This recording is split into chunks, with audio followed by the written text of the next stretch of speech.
Good morning to all. Happy Independence Day to one and everyone.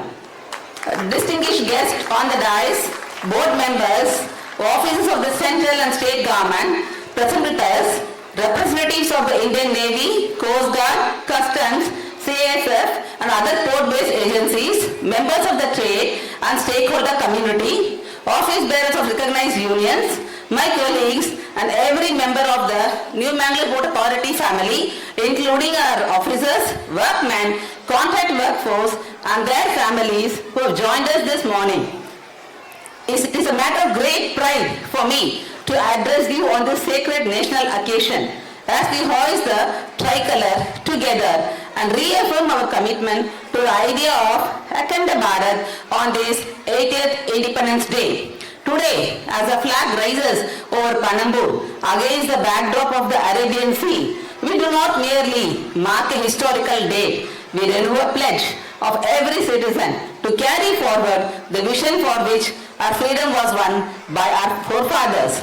80 years ago, India broke free from nearly 2 centuries of colonial rule after a struggle marked by extraordinary sacrifice, patience and courage.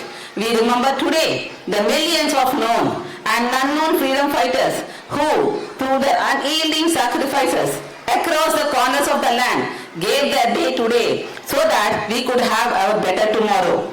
It is worth recalling on a day such as this that the sea itself was a platform for our freedom of struggle. When V.O. Chidambaram Pillai defied the monopoly of British shipping companies and launched the Swadeshi Steam Navigation Company from Tuticorin in 1906, he demonstrated that economic self-reliance on the water was as much an act of resistance as any protest on land. The Royal Indian Navy Mutiny of February 1946 is remembered by historians as one of the final and most powerful signals to the British establishment that India's destiny could no longer be delayed. Our coast, our harbours and our seafarers were never peripheral to the freedom movement. Rather, they were very much at the heart of the struggle. It is in that same spirit of self-reliance or Atmanirbhar Bharata that the new Mangalore Port Authority, established in 1974 and today in its golden jubilee decade of service to the nation, carries forward the responsibility of keeping India's trade moving, its industries supplied and its energy security intact. As we are all aware, India is blessed with a coastline extending over 11,000 kilometers and it is key to remember that nearly 95% of our trade by volume and close to 70% by value moves through our ports and shipping lines. Every bag of fertilizer that reaches a farmer, every ton of crude oil that fuels our refineries, every container of coffee, cashew or spices that reaches a table overseas, and every cylinder of cooking gas that lights a kitchen in this country at some point passes through the port very much like us. The 12 major ports of India, together with hundreds of non-major ports, form the backbone of what is often called the blue economy. The financial year 25-26, India's major ports together handle a record 915 million tons of cargo, a growth of over 7.06% and a comfortably surpassing the annual target set by the Ministry of Ports, Shipping and Waterways. Maritime trade also carries an unmistakable strategic dimension. The ports of this country are the first and last line of a supply chain that stretches from the oil fields of the Gulf to the ration shops of our villages. In an era of global uncertainty, a strong, efficient and secure port sector is not a convenience but rather a matter of national security. The transformation of India's maritime sector over the last decade has been guided by the vision and sustained efforts of the Ministry of Ports, Shipping and Waterways under the leadership of the Government of India. On this occasion, it is appropriate that we recall some of the landmark policies that have reshaped our sector. The Sagamala program, the flagship port-led development initiative, now advancing about 840 projects worth roughly 5.8 lakh crore, of which 270 have already been completed, aimed at modernizing ports, improving connectivity and reducing logistics costs for the entire economy. Maritime India Vision 2030, MIV 2030, the blueprint envisaging the investments of rupees 3 to 3.5 lakh crore across ports, shipping and inland waterways to position India among the leading maritime nations of the world through a decade of key transformational reforms. Maritime Amrit Kaal Vision 2047, MAKV 2047, Ministry's long-term roadmap envisaging investment of the order of 80 lakh crore built on the pillars of port-led development, shipbuilding, seamless logistics and maritime skilling so that by the centenary of independence, India stands among the foremost maritime and shipbuilding powerhouses in the world. The One Nation, One Process that unify the digitized documentation across major Indian ports, speed up ship processing and reduces average port dwell times, thereby cutting overall logistics expenses for traders and shipping operators and promoting ease of doing business. The Indian Port Act 2025, a modernized legislative framework replacing colonial era port laws, strengthening port governance, safety, security and ease of doing business and aligning India's maritime regulation with global conventions. Harit Sagar, the Green Port Guidelines of 2023, together with a newly launched Green Port Performance Index, sets concrete, measurable decarbonization targets for every major port of this country. Shipbuilding Financial Assistance Scheme, an extension of the Shipbuilding Financial Assistance Policy with outlay of 24,736 crore to address cost disadvantages of Indian shipyards vis-a-vis the global shipyards Maritime Development Fund corpus of 25,000 crore for providing long-term financial support to shipbuilding and maritime sector, compromising a maritime investment fund of 20,000 crore and interest incentivization fund of 5,000 crore. The Cruise Bharat Mission, aiming to position India as a global hub for sea and river cruise tourism and doubling cruise passenger traffic to 1 million and creating 4 lakh jobs by 2029. For NMPA, this Independence Day would not be complete without a salute to the unsung heroes of the modern day, our seafarers, the men and women who spend months away from their families navigating some of the most difficult waters in the world so that the engines of our economy keep running. India's seafaring workforce has gone from about 1.25 lakh a decade ago to over 3 lakh today, making our country a significant contributor to the global maritime force. Each one of them is, in the truest sense, a frontline worker for the nation's economic security. This role has been tested severely in recent times. The continuing instability in West Asia, with the tensions around the Strait of Hormuz and the repeated disruptions in the Red Sea, and several attacks caused by attacks on commercial shipping has placed the global maritime and energy trade under sustained pressure. Through this period of turbulence, it has been the quiet, disciplined professionalism of our seafarers that has kept India's energy and trade supply chain resilient. Every tanker that has been safely piloted into our harbour, every LPG parcel that has been discharged without incident, and every additional hour of vigilance maintained at our anchorages during the period of heightened risk is a quiet act of service to the nation, rarely reported but never unnoticed by those of us who understand what is trade. As India's largest exporter of coffee and the second largest importer of liquefied petroleum gas, NMPA sits at a critical junction in the country's energy and agri-trade architecture. Even as global shipping routes came under strain, NMPA's officers, pilots, marine crew, terminal operators and dock labor ensured that our berths function without interruption of safeguarding the supply of cooking gas, petroleum products and industrial feedstock to Karnataka and the wider southern hinterland. I want to place on record, on behalf of the entire NMPA fraternity, our deepest appreciation for this dedication.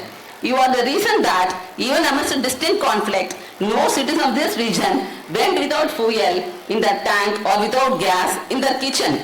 Our port is not merely economic asset, it is a member of the community itself.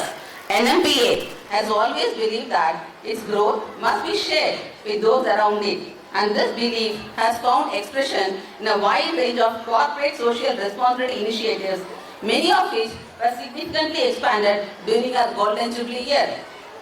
As part of our Golden Jubilee celebrations, NMPA inaugurated 113 CSR initiatives alongside 16 major infrastructure projects, together valued at approximately 1,500 crore.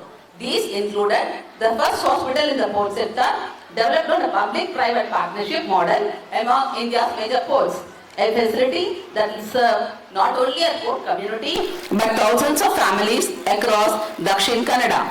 We also handed over ambulances to strengthen rural medical access, vehicles to support local law enforcement, and in a gesture very close to our hearts, especially adopted scooter to enable greater mobility and independence for one of the differently able members of the NMPA family. Our employee welfare measures have always been people-centric. NMPA has settled all the demands of the BWNC settlement to be undertaken at the local port level. Sanctioned loan of up to 1.25 lakhs for the purchase of two-wheelers as per SBI rate applicable for bank employees, and approved granting of special advance of 2 times the basic pay not only for employees but for all class and 2 officers.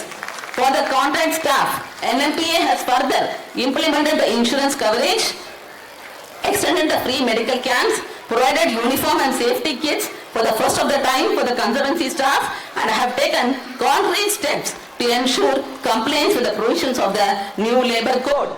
Further, Kannada classes were also conducted for the officers and employees, especially for the new recruits, to ensure that they stick to the language, culture and tradition of their breadwinning land. Our commitment to inclusion runs deeper than individual gestures. NMPA continues to invest in the empowerment of differently able citizens through accessible infrastructure and assistive support. In the upliftment of scheduled caste and scheduled tribe communities through education, skill development and livelihood support in our surrounding villages, and women empowerment through scholarships, vocational training and support for women-led self-help groups and women entrepreneurs in our coastal and rural neighborhoods. We remain firmly committed to the constitutional promise of social justice and equal opportunity, a promise of our freedom fighters fought for as much as they fought for political independence. The maritime sector globally is being reshaped by digitalisation, automation and data-driven decision-making, and NMPA has worked hard to remain at the forefront of this transformation. Today, our port operates with mechanisation levels of over 92%, among the highest for a major port of comparable size in the country, dramatically reducing cargo dwell time and improving safety on our terminals. We have embraced this ministry's port community system and other digital platforms to enable paperless, faceless and seamless clearance of cargo, reducing turnaround time for vessels and easing the compliance burden on trade. Direct port delivery and direct port entry facilities, real-time vessel tracking and integration with the National Logistics Portal have brought greater transparency and predictability to our operations across the wider sector. Technologies such as automated terminal operating systems, AI-based vessel traffic management, drone-based surveillance and green hydrogen and ammonia bunkering infrastructure are being explored, piloted at major ports as part of the ministry's broader technology roadmap, and NMPA aspires to be an early adopter of these advancements. It gives me immense pride to report that in the previous year, New Mangalore Port has just delivered the best year operational performance in its history. In financial year 25-26, which also happened to be a Golden Jubilee year, NMPA handled a record 50.04 million tons of cargo, surpassing its own internal target of 50 million tons and comfortably exceeding the previous year throughput of 46.01 million tons. Container traffic grew by 4.9%, crossing 1.92 lakh TEUs, reflecting the growing confidence of shipping lines and regional exporters in their capabilities.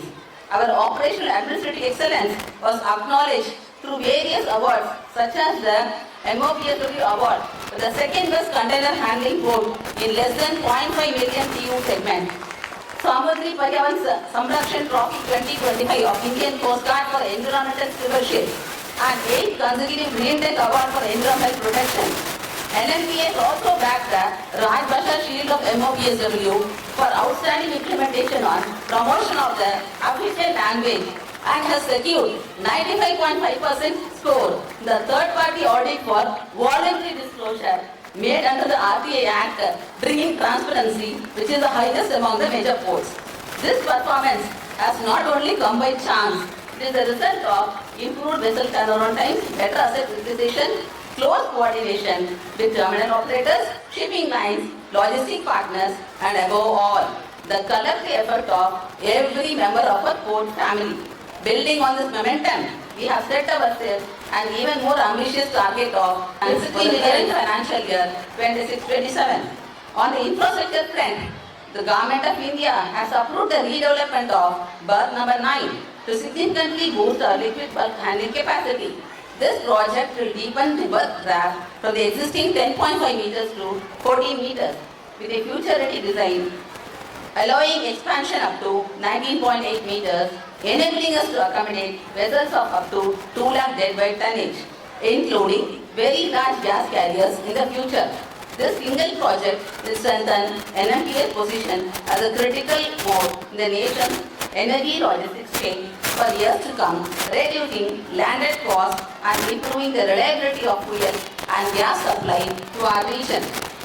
As we grow, we are conscious that growth must not come at the cost of environment that sustains us. NMPA has fully embraced the Ministry's Harisagar Port Guidelines, which set clear, measurable and national targets, a 30% reduction in carbon emission intensity per ton of cargo by 2030, raising to a 70% reduction by 2047, at least 60% of the port energy drawn from renewable sources by 2030, rising to 90% by 2047, and electrification of over half of all port equipment by 2030.